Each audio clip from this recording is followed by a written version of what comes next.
Hello friends, welcome back to my channel thinking head underscore VG. तो आज हम जानने की कोशिश करेंगे कि ये जी एच ए एल के बीच में एक एमओयू साइन हुआ है, एक डील साइन हुई है। अभी रिसेंटली जब मोदी जी यूएस में गए हुए थे तो उनकी ट्रिप के बीच में ये सब डील साइन हुई है। तो आज हम जानने की कोशिश करेंगे कि ये डील आखिरकार है क्या।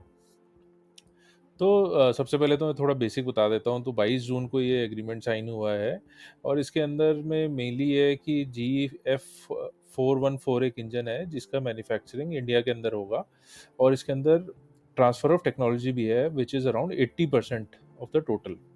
तो अब थोड़ा समझने की कोशिश करते हैं कि ये इंजन आखिर है क्या और क्यों इसका इतना ज़्यादा सिग्निफिकेंस है। तो ये इंजन एक माना हुआ इंजन है। इसको F414 इंजन बोलते हैं। करीब 30 साल से यूएस आर्मी और नेवी यूज़ कर रही है ऑलरेडी। ये काफ़ी सारे अलग-अलग एयरक्राफ्ट्स में यूज़ होता है, जैसे ग्राउलर एयरक्राफ्ट हो गया, ग्रिपन एयरक्राफ्ट हो गया।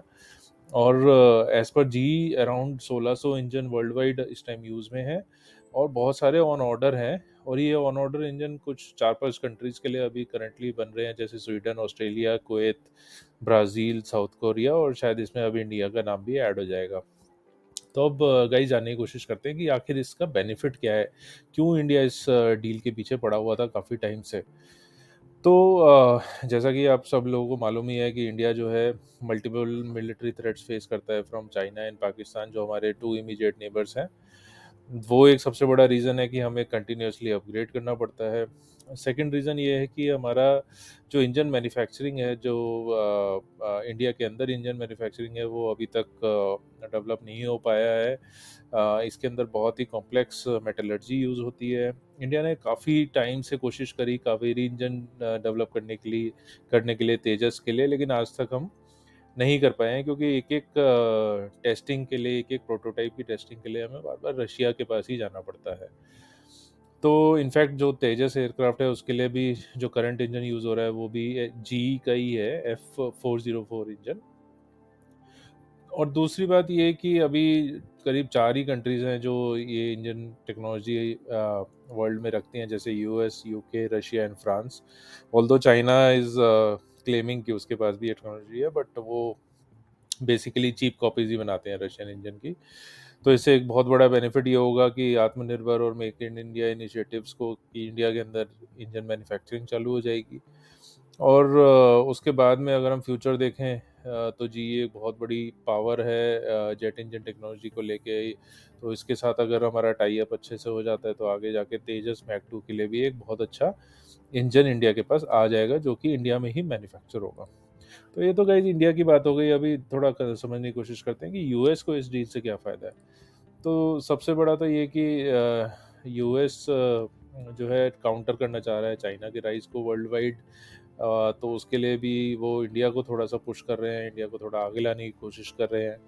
सेकेंडली रशियन मिलिट्री सप्लाईज से इंडिया को वो करना चाह रहे हैं कि इंडिया रशिया से थोड़ा सा दूर हट जाए मिलिट्री सप्लाईज के लिए और यूएस से ज़्यादा डिपेंडेंसी हो जाए, रशिया से डिपेंडेंसी कम हो जाए। तीसरा ये कि यूएस इंडिया रिलेशनशिप को वाइडन करने की कोशिश है। और फोर्थ ये है कि इंडिया 42 स्क्वाड्रंस को टारगेट करता है, जो कि अराउंड 800 एयरक्राफ्ट्स का हो जाता है टोटल। तो ये डील करके यूएस ने एक लॉन्ग टर्म इन्वेस्टमेंट कर दिया है इंडियन मार्केट के अंदर, इंडियन डिफेंस मार्केट के अंदर। अब आगे देखने की कोशिश करते हैं कि सबसे मेजर बेनिफिशियरी इसका कौन रहेगा, क्योंकि आईएएफ इसका मेन कस्टमर है। तो अब देखते हैं आईएएफ को इससे क्या फ़ायदा होगा। सबसे पहले तो आईएएफ काफ़ी टाइम से रशियन इंजन का जो पुअर रिकॉर्ड रहा है सर्विसिबिलिटी का, रिलायबिलिटी का, उसकी वजह से काफ़ी स्ट्रगल कर चुका है। तो उससे बचेंगे क्योंकि ये जो नए इंजन होंगे काफ़ी रिलायबल इंजन होंगे।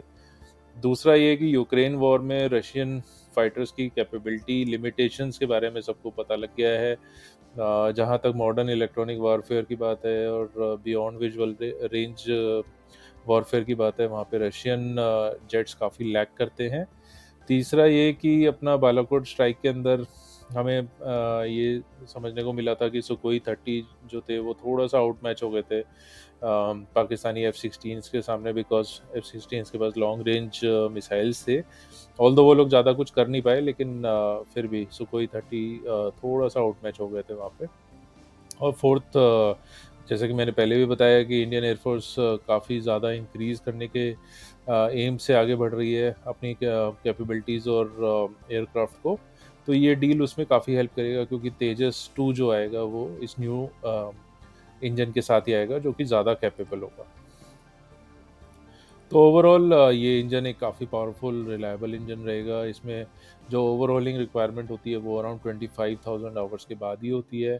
ये इंजन ज़्यादा लाइट वेट है, लो मेंटेनेंस कॉस्ट इंजन है।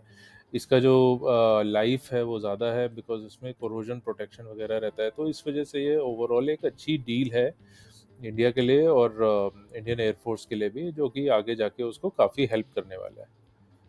तो that's it on this topic. Thanks a lot guys, I hope आपको ये वीडियो अच्छा लगा। और अगर अच्छा लगा तो इसको लाइक करिएगा, सब्सक्राइब करिए। Do come back for more videos in future. Thank you.